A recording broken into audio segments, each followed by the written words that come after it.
Number one, he was Italian, and I'm Italian. Number two, he loved the Yankees, and I love the Yankees. Number three, he had two brothers, Peter and Paul, and so do I. So I feel right at home with this crowd. There's one thing we did not have in common. He married Kathleen, and I didn't. Had I married Kathleen, I may have been Pope.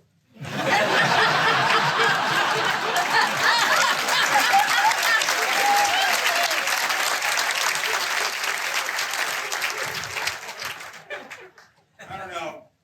This thing's passed the from back. I might become Baptist. I might make out better there. These young fellas do a good job, don't they? All right.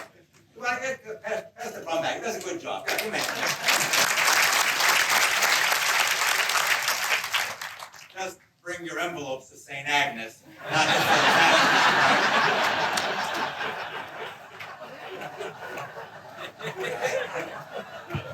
How do you sum up what has already been said? I mean, I could go through a whole list of things, and you already heard them. That would be like an obituary. Obituary is like all the stuff you did. That's nice. But once it's over, it's over. Like Yogi said, it ain't over till it's over. So I'm going to talk about that. You know Yogi, Italian, catcher, New York Yankees. All right. Nobody goes there anymore. It's too crowded. That's a Yogiism.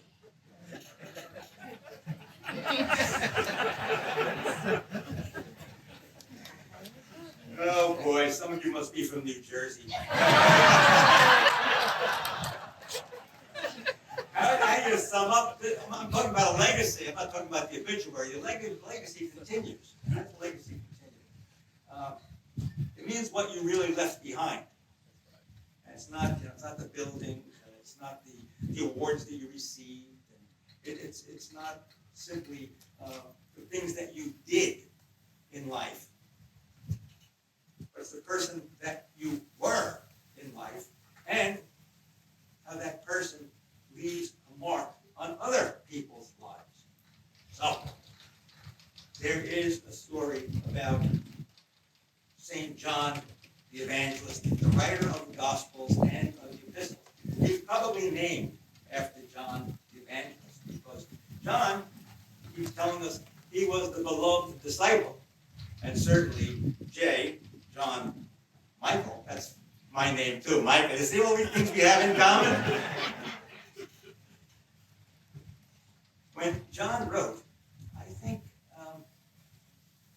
he had Jay in mind too. Let me tell you the story. See, John the Evangelist, he was the last of the disciples. The other ones were martyred. John lasted to his old age. They say into his 90s. And he lived on an island called Patmos. That's someplace in the Aegean Sea. Not in the Gulf, the Aegean Sea. And people would go to him every day and say to him, Father John, tell us about God. And John would say, God is love. We'd go back the next day. Father John, tell us about God. He'd say, God is love. Went back and went back and went back and went back. And finally one guy had the courage to say, Father John, we've been coming out here for so long, and we keep asking you to tell us about God, and all you tell us is that God is love. He looked at them and he said, when you get that, I will tell you more. This is what I want you to get. We heard a story about love. That's what we heard. A story about a man who loved his wife. Wow, what a tribute that is. 45 years working together and supporting you and everything that you did. First gentleman that we had here in Florida. Raised lovely daughters. How you raise good children. This is a lesson for all of you. You raise good children, gentlemen, for you especially, by loving your wives. That's the way you do it. Love. Love. You left a legacy of love in this community. Everyone here today, people that I've spoken to all around town, even his associates at the firm. He was a lovely man. He loved. It wasn't about him. One of his lawyers said to me, you went into his office, it wasn't his prizes, his awards, his picture that he had up. It was his family on his credenza. That's who he was. A man who loved his family.